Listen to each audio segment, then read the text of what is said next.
Hi, you're listening to The Sociology Show, a podcast about absolutely anything to do with the wonderful world of sociology. Whether you're a teacher, a lecturer, a student, or just taking a passing interest, this podcast will look at a range of issues from social class, ethnicity, gender, sexuality, religion, crime, education, and anything else that sociology has to offer. My name is Matthew Wilkin, and each episode I will speak to someone working in the field of sociology and let them explain all about their own interests, their research, and their experiences. So, put your earphones in, turn the volume up, and let's be sociology geeks together, eh? Hello and welcome to The Sociology Show.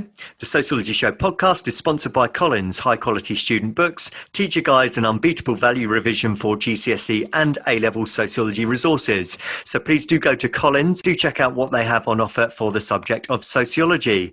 The Sociology Show podcast is also brought to you in association with Tutor2U, the exam performance specialists for A-level and GCSE sociology students and teachers.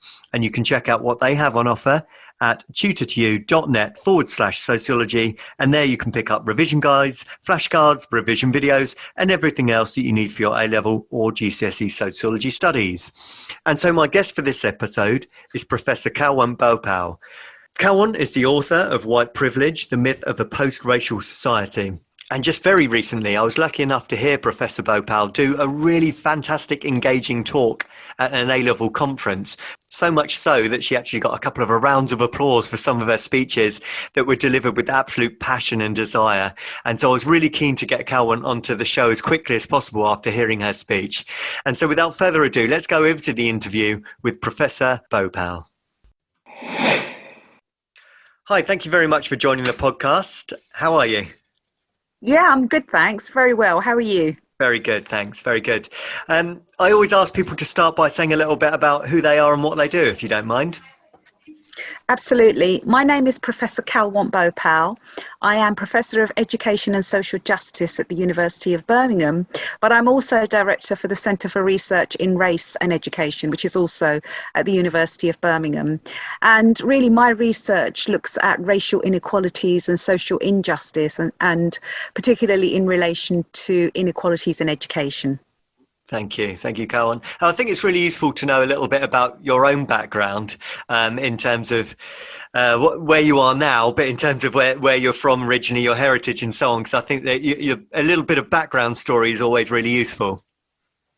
That's a really good question, because I think that it's really important to remember where you came from as well as where you're going. So I am the daughter of immigrants. My parents immigrated here back in the 1950s from India, so I'm of Indian origin, and my parents are working class, so I grew up with my parents working goodness knows how many hours a day, and they both worked in factories.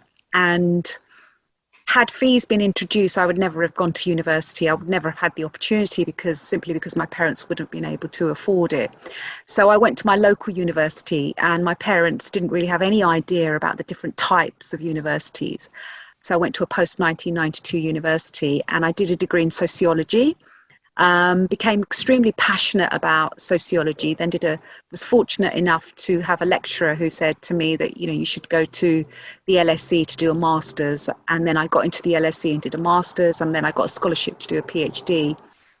And so really I kind of am not middle class. I am middle class now, but really from a working class background. I was the first in my family to go to university, and became really passionate and interested in social justice, and particularly around racism, at least not because of the personal experiences that I've had growing up, experiencing racism from primary school to secondary school, and even now in higher education and in the world that we live in. And also seeing my dad and my brother always being stopped by police because they drove nice cars, because they'd worked hard, and sort of I've had pretty bad experiences actually with the police in terms of the racism that I've experienced. So really my goal is to understand these processes of racism and to think about how we can move forward to address them so that we are working towards a socially just society. And I did want to ask you about personal experience, actually. I don't know how happy you are to go into some of those experiences that you did witness yourself, particularly in education. Are you happy to give us sort of a little bit of an insight as to some of the experiences you had? Yes.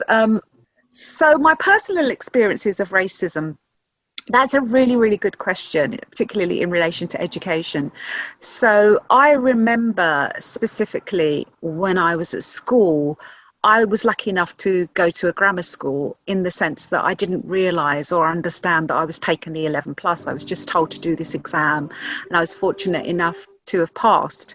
But I remember in my school being bullied and picked on because I was one of the few minority ethnic girls in the school. I went to a girls' school, and there were two girls, white girls, who constantly would bully me, but always in reference to my race.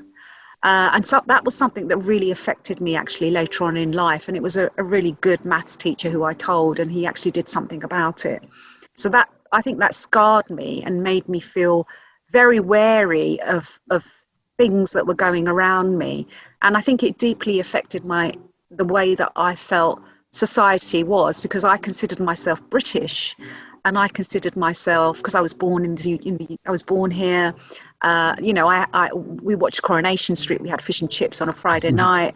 So all of that was kind of dismantled, if you like, when I experienced this racism. And then I thought, as I got older, I thought, it will get better. I'll try and understand it.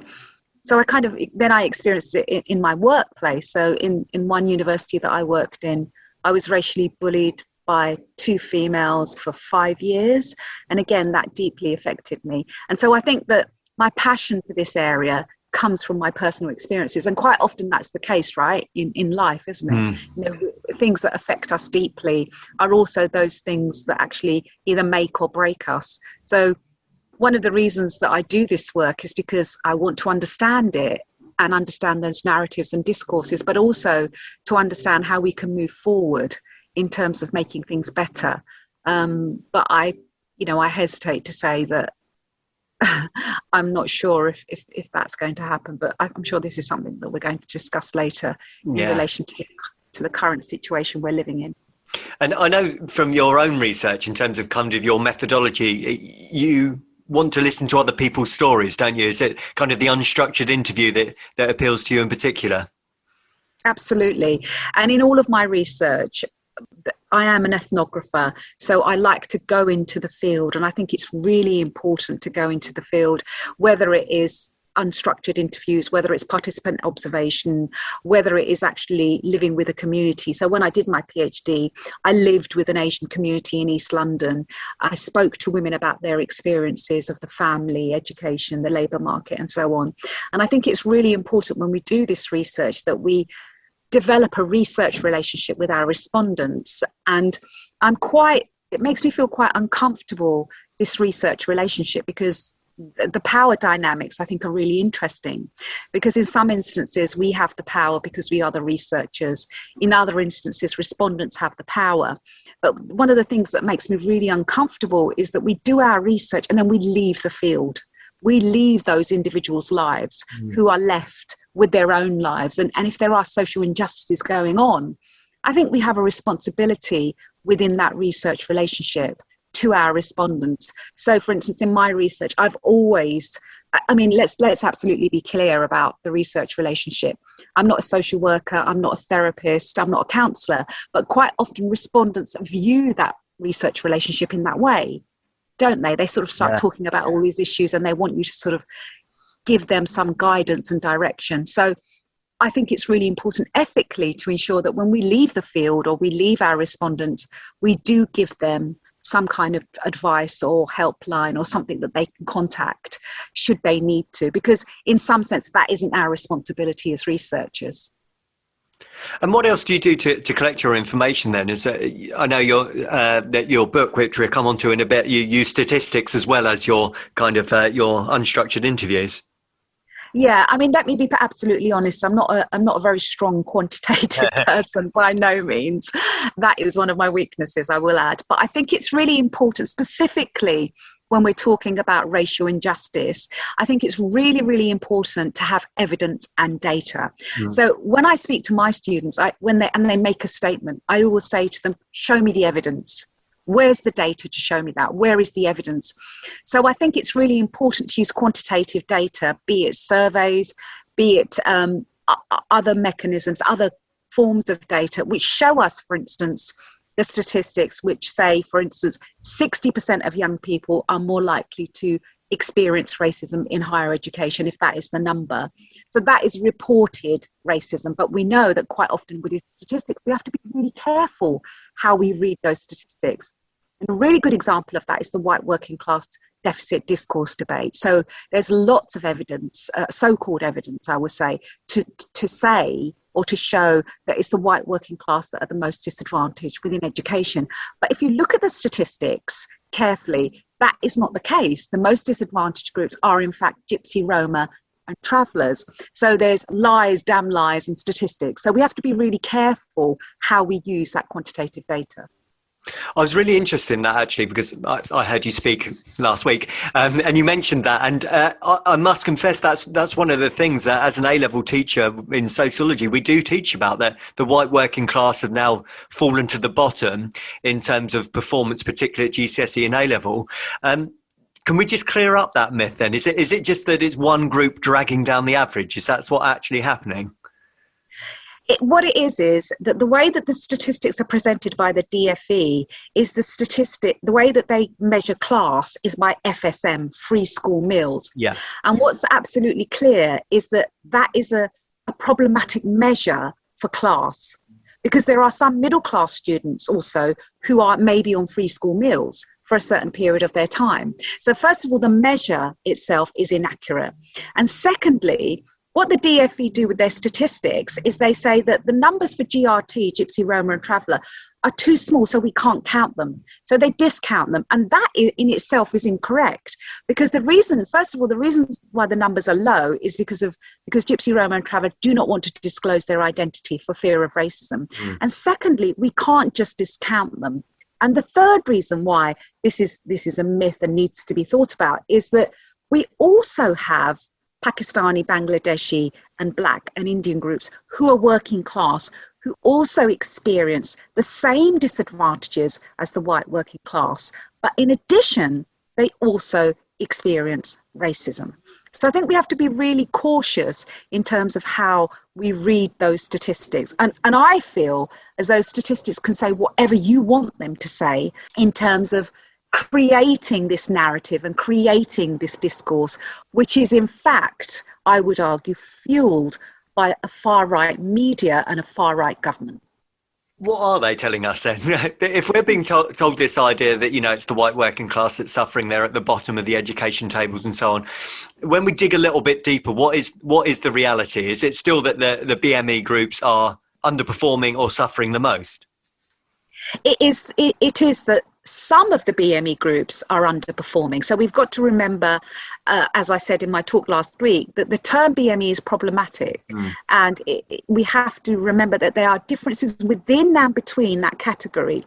So Indian and Chinese BME groups are doing incredibly well.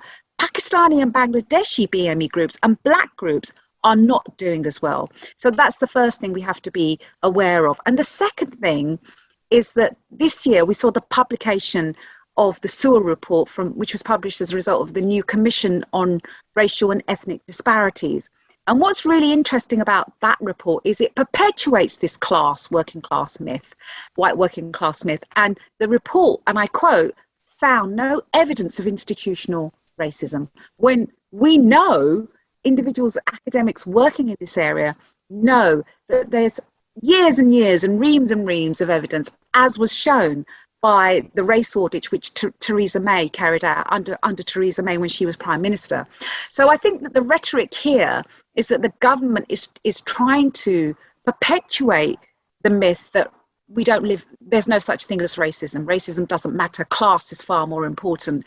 And my book, that's the whole point of the book. I mean, it was published in 2018 before Black Lives Matter and so on and so forth. But it's the fact that, there's no such thing as a post-racial society. That, in fact, is a myth. And all the data and evidence is in that book. Should we get stuck into that then? So you just mentioned it, white privilege, the myth of a post-racial society. So 3 years ago now that it was written. How did it all get started? Obviously, you were influenced by your own experiences and your own education as well. But do you want to say a little bit more about how the book got up and running? Yeah, that's a really good question, actually, because I was approached by Policy Press and they asked me if I wanted to write a book about racism. And at the time, I was kind of like, not sure if I really want to write another book about racism, because I was doing work on home education with Martin Myers at the time. So, and then basically, I just thought, I was on sabbatical at the time as well. And I just thought, well, you know what, let's have a look, let's see where it takes us. And so when I started to write the book, it was going to be specifically a book about racism and not white privilege. And once I started to do all my research, I decided, first of all, I didn't want to just focus specifically on education, because all the articles and the academic articles and the news articles that I was reading when I was doing the research pointed towards racism being manifested in the criminal justice system, in wealth and poverty, in the labour market, and so on and so forth. So I thought, what I'll do is I'll write about racism in society in general terms. So I started doing that, and then looked at a lot of data and research in the US, and started to look at the way that white privilege was manifesting itself, and also looking at the ways in which all of these things that were going on around racism were actually not accidental. You know, why is it that it's black kids that are less likely to leave university with a 2-1 or a first? Why is it it's black and Asian kids are more likely to be stopped and searched by the police? Why is it that if you're black, you're more likely to be on death row in the US, etc., etc.? So then I started to conceptually analyze that through notions of understanding white privilege. So it was kind of almost like an evolutionary process, because where I started and where I finished were two completely different things. And you know, I was quite surprised as to how successful it was I think it was after Black Lives Matter protests, and it was in the Guardian weekend as one of the best books to read on race. And this is quite funny. I'm going to name drop now, make you laugh, Matthew. Emma Watson put it on her Instagram story. So I think after that, and it was in Vogue, and as a result, it was in Vogue, which I never thought would happen to it. And so that kind of got me my 15 minutes of fame. And I wanted to pick up on a couple of bits in there, because I actually had a discussion with my class, which was quite interesting. And I thought, I'm going to have to pose this to you to answer this for me, because I posed the question, what would you say is white culture? Okay, because we've done what's black culture, what's Asian culture, what's white culture. And the most common thing that comes back is people say white people don't have a culture. But then I said, so what is whiteness? And a lot of students sat there and they struggled a little bit, and they scratched their head, and then they asked me, and I was like, yeah, I'm struggling a little bit. So how do you define what whiteness is in terms of how you use it in your book? That's a really, really good question. And what I'm going to do is I'm going to link it to white privilege, right?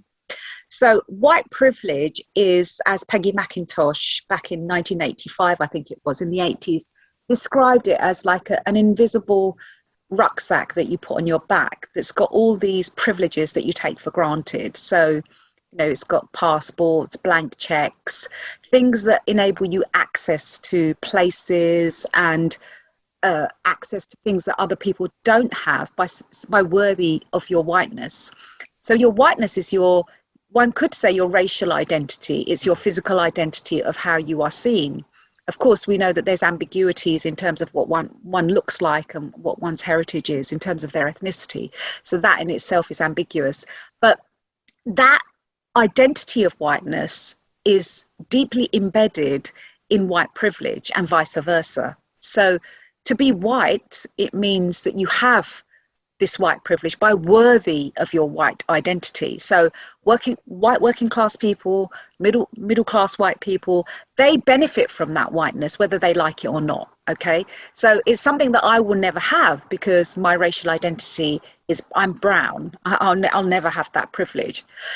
And so the ways in which that whiteness and white privilege manifests itself is through privileges afforded to that identity. So, for example, white privilege means that you can walk through customs without being stopped.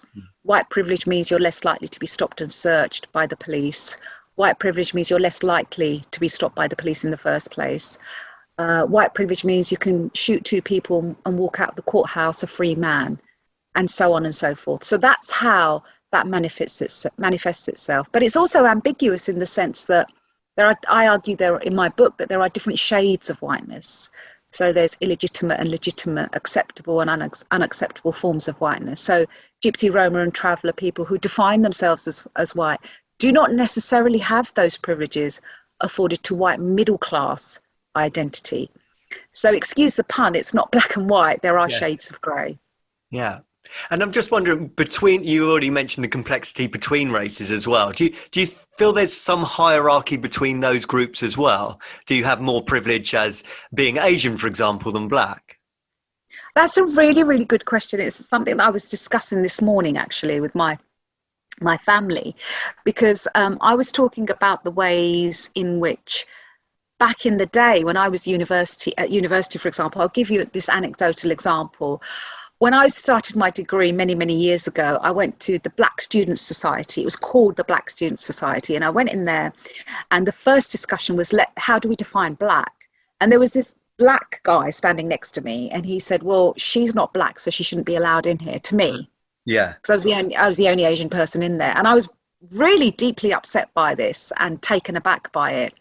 And I think that what we do have is that we have we do have hierarchies of oppression, if you like, or hierarchies of identity. I don't know where they stand. I do know that whiteness stands at the top. Yeah.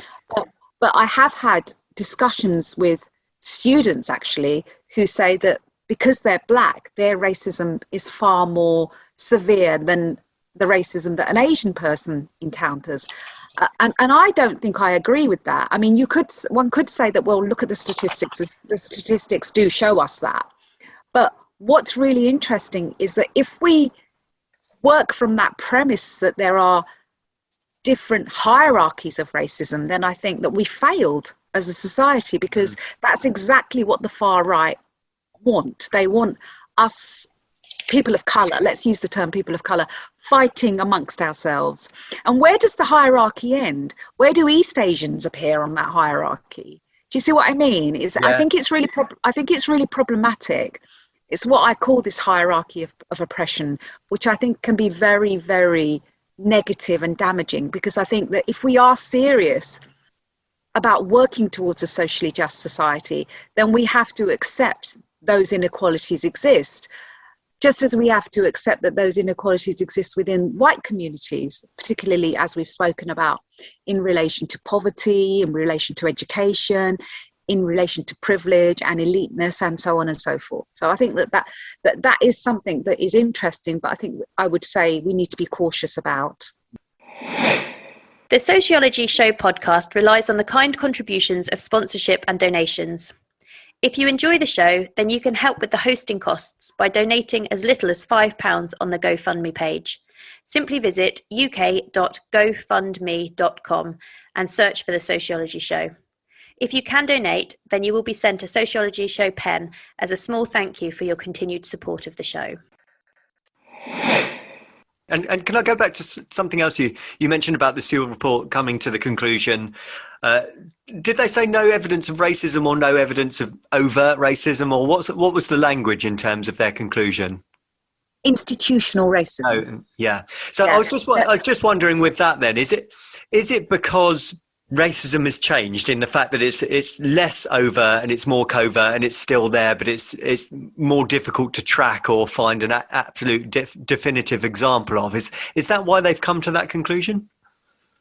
I think it's a combination of things. First of all, I think that because we have policies in place that are actually addressing these inequalities in society. For example, we have the Equality Act, which is in statute.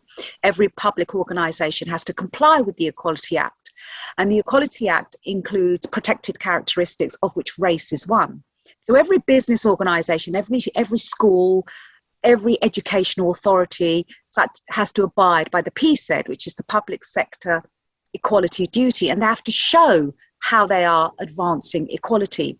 So because it's legislature, individuals have to abide by those rules. So therefore, organisations are far more careful about A, showing their overt racism, and B, showing how they address their racism. So, for example, one of the ways around that from a critical race theory perspective is critical race theories talk about the concept of interest convergence. And I talked about this in my talk. So universities and schools will of course have equality policies in place because they have to, okay, it's legal and it's in the constitution, that it's constitutional law that we have to have that, firstly. And secondly, they will do so, but only if it benefits them more than the groups to which it is aimed. So, for example, there'll be race equality policies in place because it makes the school look good, because it makes the university look good. But within those same schools and universities, you will see that the statistics show that BME students are less likely to get a 2-1 or a first. BME students are more likely to make complaints about racism, and so on and so forth. So it's looking at it in the way that I would say is a perpetuation and manifestation of white privilege, because white people do not want to give up their white privilege, right? That white privilege benefits them and it benefits society. You only have to look at those statistics. How many judges are there from a BME background? And where did I know that our cabinet at the moment is a little bit diverse, but where did they get their degrees from? How did that privilege work, and so on and so forth? So it's very, very complicated. But I think that what we have is the emphasis on institutional racism and looking at the ways institutions address racism. And I would actually disagree with you, Matthew. I would say that the racism is actually, it's both, it's covert and overt. Covert in the sense that whilst on the one hand individuals know that they have to be careful because there are laws in place, their actions will actually perpetuate racism and white privilege. And it's very covert and overt in the sense that it takes place through microaggressions, which are small behaviours that you can't really prove. So racism is really, really difficult to prove unless somebody calls you a racial slur and hits you over the head with a baseball bat. Yes. It's really difficult to prove, isn't it, that it's racism? Yeah, I think that's what I was trying to get at, really, that actually every institution and every individual within those institutions knows how to play the game. They know what you can and can't say and what would be career suicide, in fact. So are these places just saying the right things and putting the smile on the face and supporting Black Lives Matter and supporting LGBT, but as a kind of, it's marketing, really. It's just a way to give off the good appearance and say we're doing the right thing. Absolutely spot on. And it's ticking the box. It's tokenistic. And it's so as I think I may have said this last week as well, as a parent or as a young person, when you look at the prospectuses of universities or schools, these glossy brochures with BME students on the front, and there's a university that has the Race Equality Charter mark, which is to advance race in higher education, which says, yes, we take these things very seriously. As a parent, if you are interested in social justice, you will want your child to go to that university.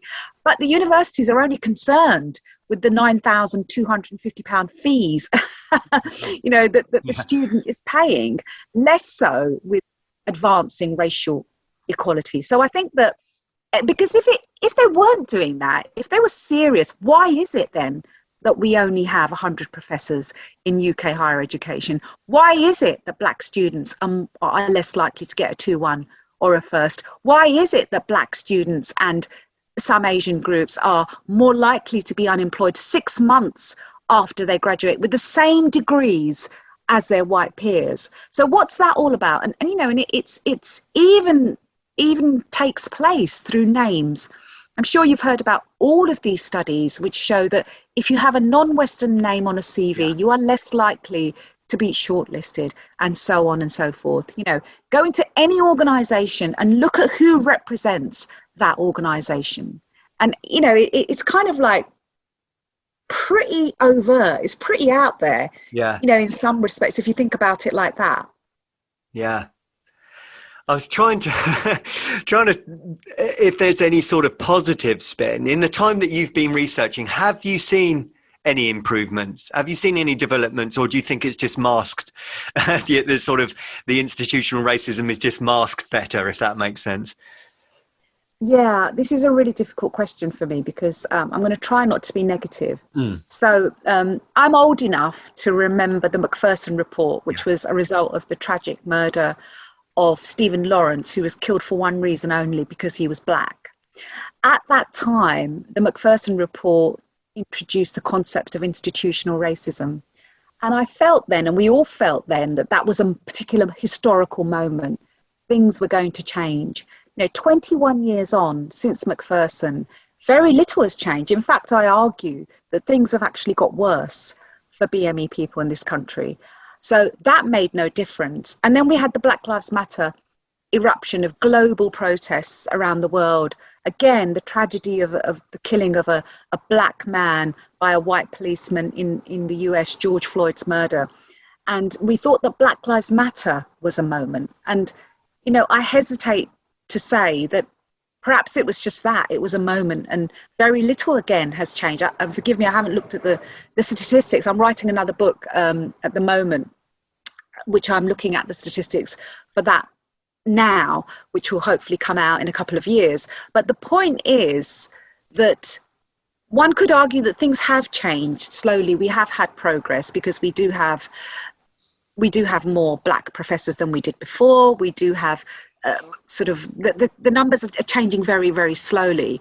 But is that happening because these organizations are interested in racial justice, or is that happening because they can tick the box and say, yeah, we've got our one black person, we've got our one Asian person, let's move on now, race has been dealt with? So I do hesitate to think about the future, and I do hope that I'm not sitting here in 20 years time having the same conversation, because I remember having that conversation with Macpherson 21 years ago. So you know what, I don't know, because I think that white groups will do everything in their overwhelming power to protect their white privilege. And we've seen that through history, haven't we? We've seen that in the US through slavery, we've seen that in the UK through imperialism and colonialism.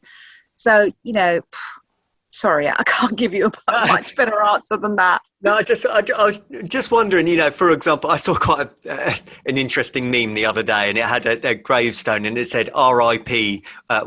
Straight white couples in adverts," and it's playing on the idea that adverts now have mixed race couples and so on and so forth. And I wondered, does any good come from that, or is it purely tokenistic that people can see through? I don't know if that, like you said, having a prospectus at a university that is more reflective of a multicultural society, do these things achieve anything, or is it counterproductive? I would like to think that they do achieve something. But, look at the backlash, which I can't even remember which advert it was. Do you remember, was it this year or last year, there was an advert with a black family? Yes, I don't know do you remember the Christmas advert, was it? It was last year, wasn't it? It was a Christmas advert. I don't know if it's one, I think. Yeah, maybe. Yeah, John Lewis or Sainsbury's or something. And there was a huge backlash because there was a black family that were portrayed as celebrating Christmas. And that was, a year ago? Yeah. So if we're still having that kind of a backlash because a black family is portrayed celebrating Christmas in the UK, goodness me, where on earth are we? But equally, I think that I'd like to think that we have progressed, but I think, and part of this, I think, is the political climate and what I call a very troubled a climate marred by risk and insecurity, not just because of COVID, but because of the political climate within which we're living, both in the UK and the US, that actually legitimizes racism.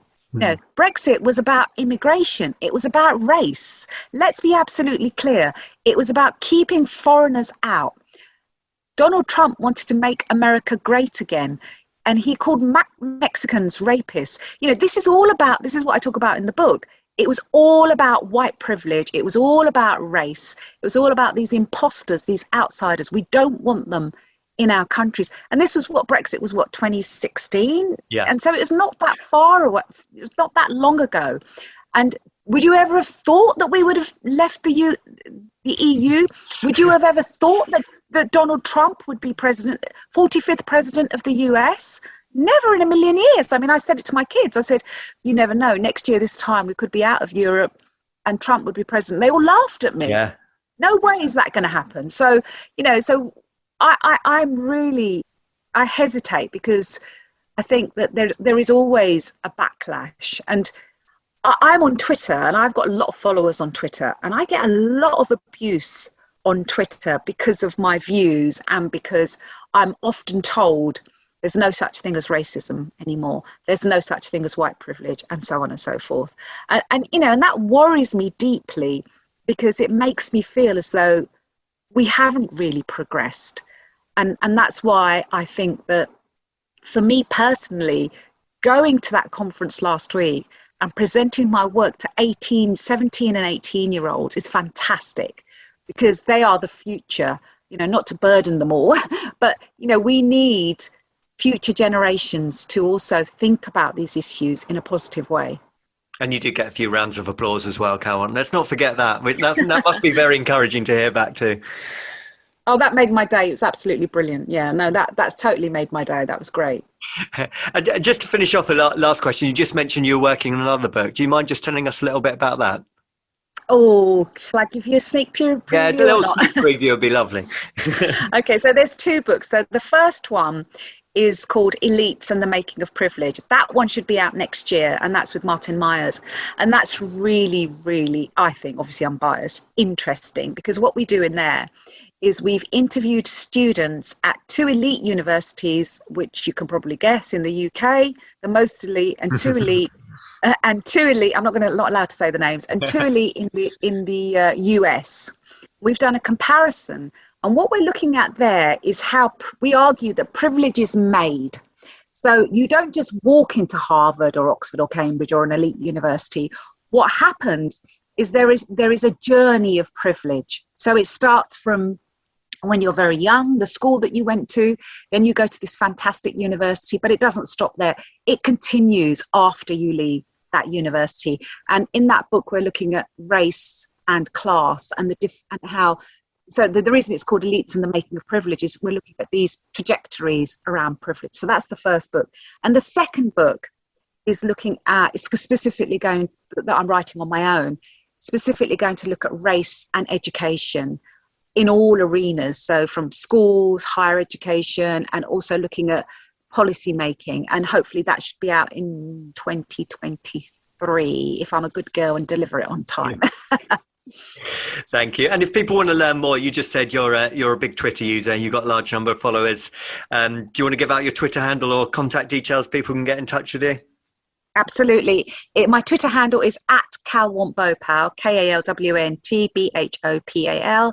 And my webpage is on the University of Birmingham, which has got all my publications. And my email is k.bhopal@bham.ac.uk. Brilliant. Well, thank you so much for your time today, Kalwant. Really, really do appreciate it. And I look forward to the future publications as well. Wonderful. It's been a huge pleasure. Thank you so much for having me. Thank you. Take care. Thank you. The Sociology Show podcast relies on the kind contributions of sponsorship and donations. If you enjoy the show, then you can help with the hosting costs by donating as little as £5 on the GoFundMe page. Simply visit uk.gofundme.com and search for The Sociology Show. If you can donate, then you will be sent a Sociology Show pen as a small thank you for your continued support of the show. Thank you for taking the time to listen to the podcast. If you would like to contact the show or be interviewed, then please email the sociologyshowpodcast@gmail.com.